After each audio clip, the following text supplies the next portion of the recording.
Dolf, så er det din tur. Tak skal du have, Wulff. Mit forslag det er at lave et boligindretningsprogram, fordi det er pøblen helt vilde med.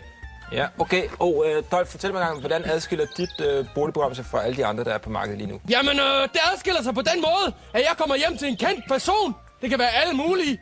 Og så laver jeg deres hjem om, sådan så kun jeg kan lide det. Har du tænkt dig at bruge sådan noget feng shui, Dolf? Feng hvad for noget? Feng shui. La. Det er det eneste, jeg kan høre, når du siger noget, Morgenthaler. Ævl og bævl og plader kommer ud af din mund. Fortsæt, Dolf. Tak skal du have. Jeg har så lavet en lille model her. Ja, og hvad er det for et slags hus? Jamen, det er et frygteligt sted. Det er et kollektiv.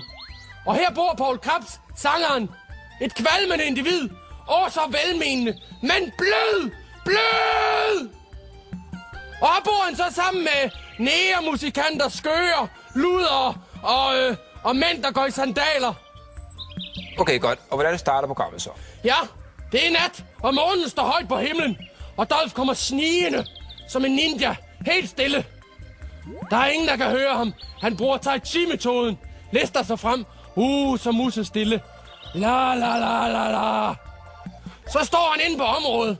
Og så går Dolf i gang med hans yndlingsværktøj, når det handler om istandsættelse af kollektiver. Han går bare i gang. Sådan her.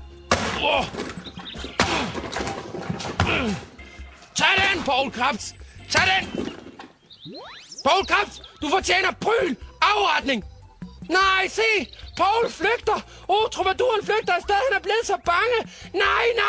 Nej. Jeg vil ikke mere. Du har aldrig set smukkere ud. Skriv en sang om det her. Død ved kølle. Og lige i hovedet. Sådan der. Dolf, jeg tror, der var en af de der, du taler om mænd der. Nå ja, der løber en af de der sandalmænd. Sådan. Det er dit forslag?